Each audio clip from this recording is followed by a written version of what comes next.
Wanna take you for a ride.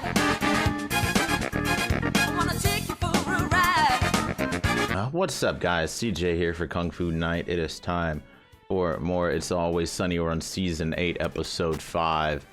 Last time we had the Charlie and Dee Find Love episode. Very good episode. Charlie kicked this girl to the curb, and he went back to being restrained from Caroline by 50 feet minimum, because Caroline wants that, and Charlie wants that, and they're happy. I'm like happy, but I'm just like, oh, dude, at the same time, you know? Yeah, fun episode last time. Leave your comments down below. Links in the description for Patreon tiers. I'm not gonna waste too much time. I'm gonna get right into it. How is the psoriasis coming? Scaling up like a goddamn boa constrictor over here. Well, you're not a skin doctor, so let's drop it. I'm in therapy? I got beef with you. I am mad at you.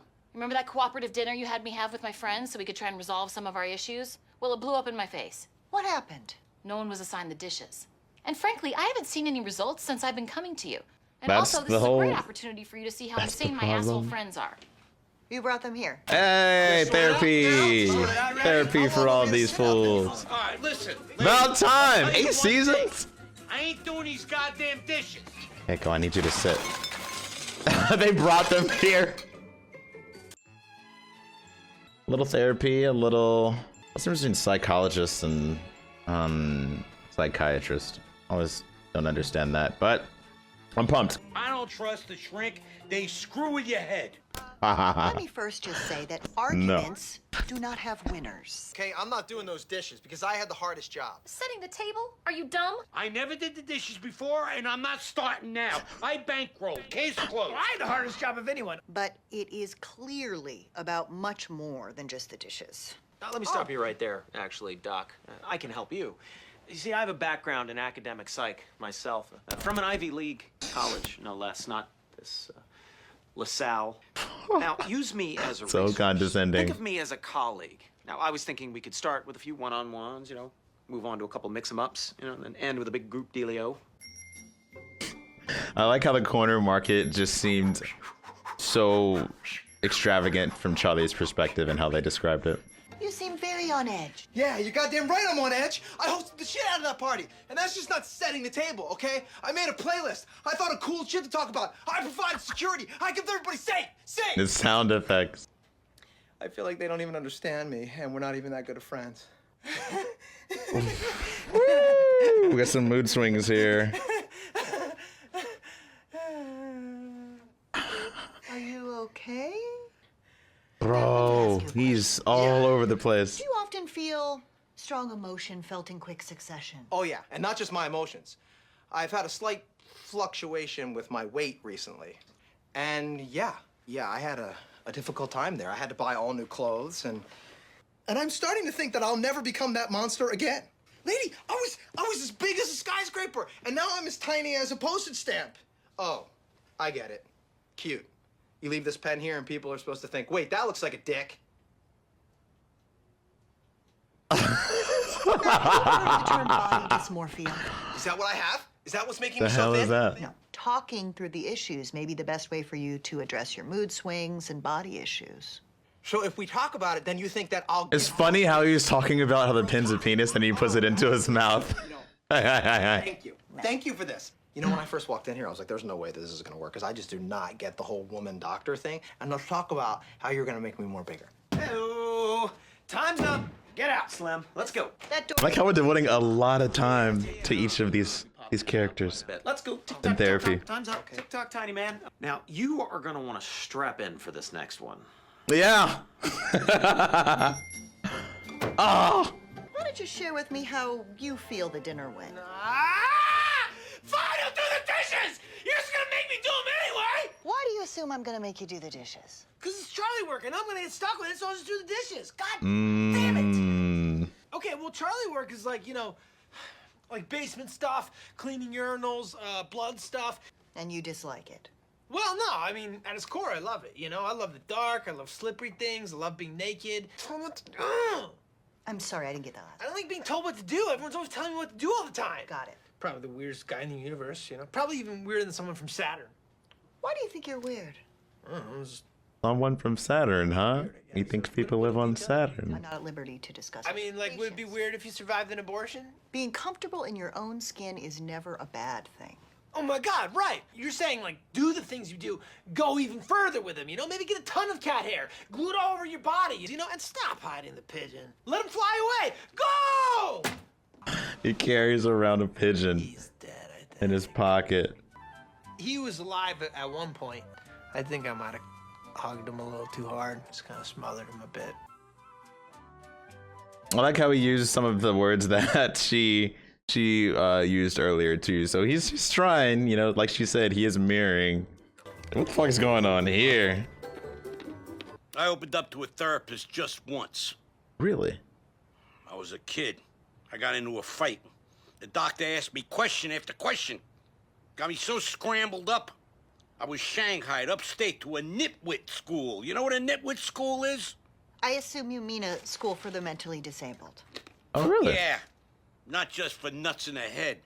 They stuck us all together. My roommate was a frog kid.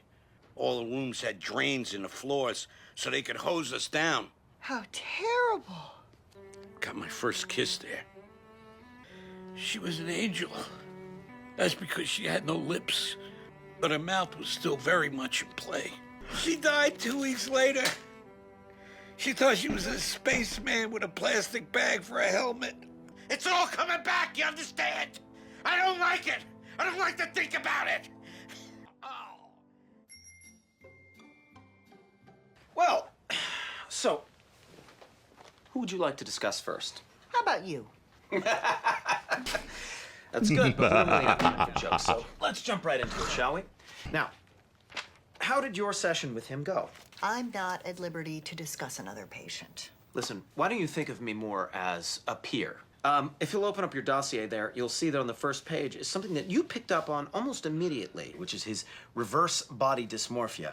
Why are some of these pages written in crayon? My file on D was started in the 2nd grade. Tell me about these size pills you're giving Mac. So they're Mexican ephedra. Calling them size pills was an elegant solution. The guy was gross. He was repulsive, really. Giving a man medicine for his disease. What are you writing? Why do I feel like he's drawing tits?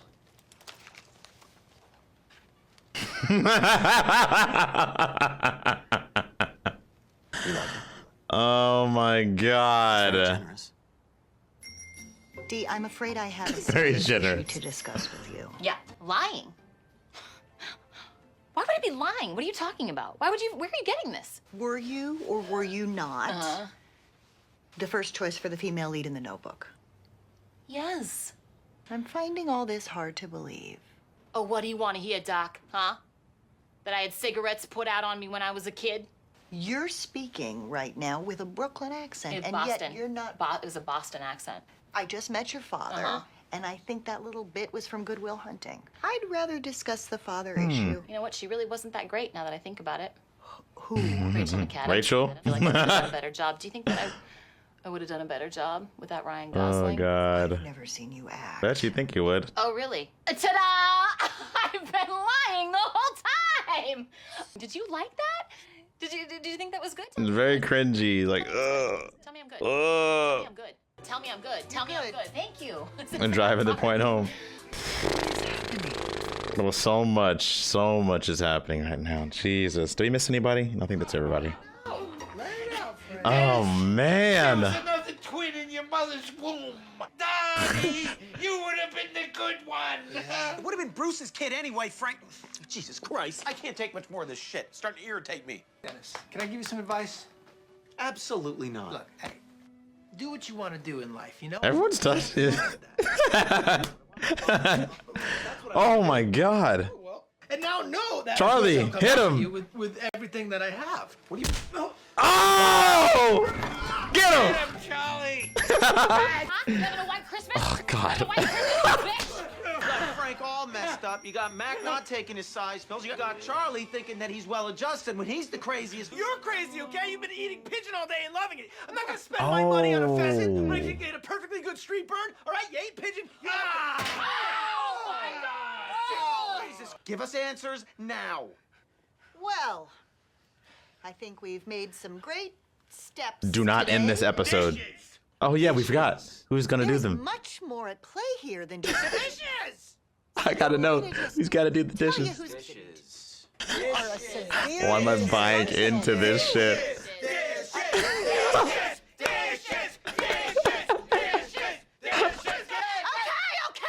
Dee, do the dishes. Oh, I got an idea. I'll do the dishes, okay? Oh, there's the dishes. Guys, like that. Are you happy now? Here's some dishes. You screwed me. I so wish this was a two-parter. Why does this episode have to end? I was locked in this whole episode. Oh my god, I enjoyed this episode. Let's go through one at a time. We started with Mac. Mac had an oral fixation with the pins. He does it at home, did it in the office. I like the connection with like penises that they had. Yeah, Mac thought it like, he thought the pin was like, he made a comparison to penises with the pins and then, you know, spend half of his session with it in his mouth. He does it at home as well. Yeah, very much on edge with Mac too. Yeah, I like how he kept bringing up God too, and he had a little quips with the therapist on that, telling her to jot some notes down. Charlie was a lot of fun too, being pushed around all the time, getting the Charlie work stuff thrown in there with the session. He had a weird thing talking about skin. Like we started with talking about being comfortable in your own skin. Then he talked about getting more skin or not having enough skin. Yeah, pigeon was in the food. And he carried one around. Let's go to Frank. Frank really, I feel like out of all of our characters, we know the least about Frank, it seems like. He's lived more years, you know, there's a lot more room to write in, you know, things that he's experienced, but I like how we saw the distrust he had for therapists. When we opened up to in with his session, he's spitting out the peanuts or whatever it is, just giving that stern, cold look to the therapist. But we found out that he got shipped to, is it a mental institution of some kind or some kind of home as a kid. There were some wild things he described. A frog person, a girl he had his first kiss with who didn't have any lips, who was all smiles. They got hosed down, there were drains, they were all in a single room, there were guards all over the place. So yeah, it looks like Frank has, very early on in his life, he had some kind of diagnosis back then. But man, like it's interesting how he was Fort Knox. He claimed to be Fort Knox mentally initially, but then within seconds, seamlessly just goes into this long monologue of what happened and opened up.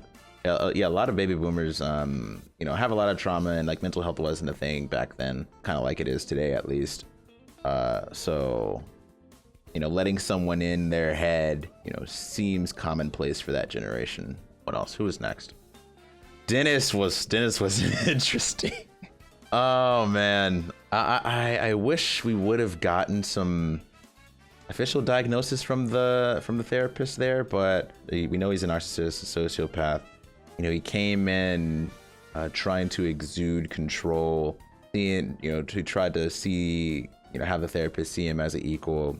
This man has been diagnosing all of his crew, I mean, since he was a kid, and Crayon, you know, some of the files are in. I really liked the bit with Dennis where he talked about the whole switch thing and being in someone's head and how you can flip it if you want to, but you won't. You could. Glenn Howerton can deliver his fucking lines with such a sense of flair. Very, very evil, villain-esque. That whole bit, that whole scene. You know, by the end of it, drawing a picture of him and the therapist, and he's holding her, in his words, her generously drawn tits. Oh, what else? D. Yeah, D, very much a pathological liar as well. The Rachel McAdams and the Notebook stuff was pretty funny too. I couldn't tell you a Boston accent from a Brooklyn accent. everything on the East Coast, all those accents, I couldn't tell you the difference between them all, honestly. Yeah, I like how at the end they really did highlight what Dee really wanted, which was just validation and to have someone tell her that, you know, she's good or she's okay. You know, she damn near asked the therapist maybe like 10 times or so to tell her that she's good after her acting, which was just lying, and then her, I don't know, and then her trying to move the goalposts of what she was doing. Yeah, this episode just flowed on, and I feel like I was on the edge of my seat every second because, you know, 8 seasons of this, like, you can't help but want to try to break down and understand like what exactly is going on with each of these characters. You know, clearly they're very fucked up, but let's transition over to the little common room scene too. I enjoyed that a lot. I love seeing Charlie hit Dennis in the face after that slap. You know, with Dennis and how controlling he is, I thought it was pretty clever how, like, as soon as you enter that scene, Dennis said something along the lines of how he was feeling irritated. Like, he just said, "Oh, this is irritating me," and you know, I think that's a telltale sign of someone who really likes control. If they're easily irritated, you know, things aren't going their way, and in Dennis's, you know, life, he likes to control things, and if things are out of his control, that's where the irritation can come in. And you know, with how Mac was, you know, like getting a little physical with him, pushing him a couple of times, you can see Dennis was getting irritated and a little frustrated with that, with someone touching him. Same thing with Charlie. Charlie did it right after Mac did as well. I see that really as Dennis's perspective, because in all likelihood they were probably just touching him, but like Dennis was already like, I feel like Dennis is already on edge, so like a touch might just seem all the more elevated since he is, you know, it's just the irritation's building. I don't know. This is just my guess and just my take on what I saw. So I can't, you know, break down what he was feeling, but that's just what I took from it. Frank even brought up the stuff with another child. Dennis might have had a twin named Donnie, but again, he wouldn't have been the father. It would have been someone else. You know, he mentioned Donnie a couple of times. That's some new news, and I like how we brought it all, I guess, to a head at the very end with everyone back in the room with the therapist. And you know, I kind of get sucked into the madness too. Like whenever they just started talking about the dishes, you know, I was just like, I want to know who she's gonna, you know, pick to do the dishes. It's all, of course, it's irrelevant. There's so much other shit that is going on that, you know, we've talked about and seen that, you know, should be addressed. But like, hey, who's gonna do these dishes though? Just beautiful how we ended it with Dee just smashing dish after dish after dish. And if you think about it, it's kind of funny. I'm sure she smashed more plates than there were people that having dinner. There were what, 5 of them, 6 of them, or whatever. There's more plates than that were smashed, I'm guessing. Who knows? Maybe if I'm right or wrong with that. But damn, that was a fucking good episode. I'd say that wraps up my thoughts. I hope the therapist comes back for round 2. Hopefully she wasn't scared away by everything she saw. But any scenes from this that you didn't see are available on Patreon. Links in the description for that. Leave your comments down below. I'm gonna catch you next time. All right, peace.